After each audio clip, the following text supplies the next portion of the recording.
had your highs and your lows, and you've been absolutely magnificent right through. How does one get up off the deck when things aren't going well? I would like to share one experience with you here. It's a funny story, but completely out of the box, which we hadn't tried, and it did wonders for our team. We were playing against New Zealand, and Chris Gaines was bowling. This was in India, in Mohali, so in your hometown.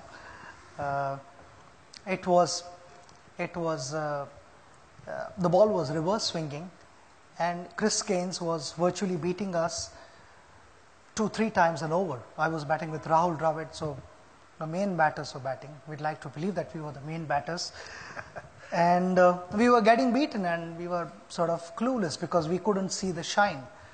Sometimes the surfaces are such that it becomes a little difficult to figure out which side is the shiny side and which is the rough side.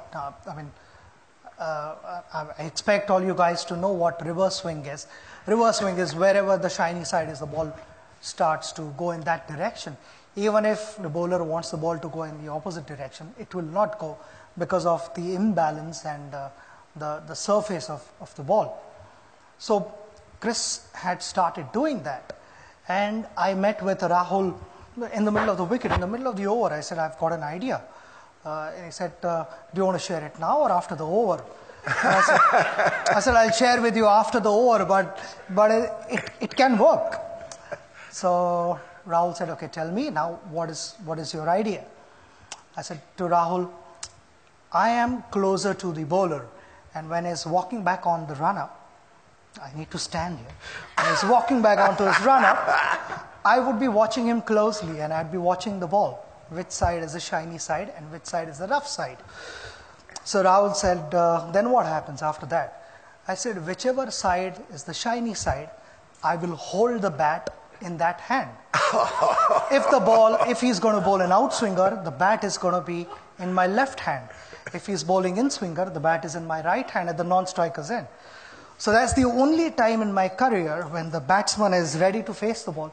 He's not watching the bowler, he's watching the bat in my hand. So he's very good. So Rahul is watching me, and suddenly you see a couple of cover drives being hit for boundaries, and on drives passing piercing mid-wicket and mid-on, and Chris is like wondering, these guys were getting beaten a couple of times every over, and suddenly I'm giving away a couple of boundaries. There's definitely something wrong.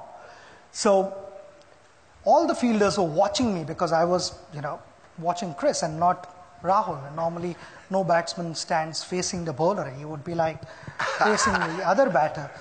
And then I would quickly change the bat, and by then they had sort of figured out that there is something fishy.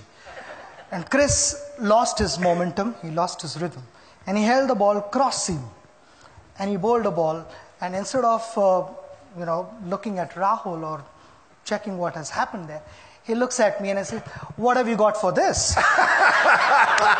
Chris didn't realize that I had also warned Rahul that if I don't know what is coming, I'm going to hold the bat in the middle.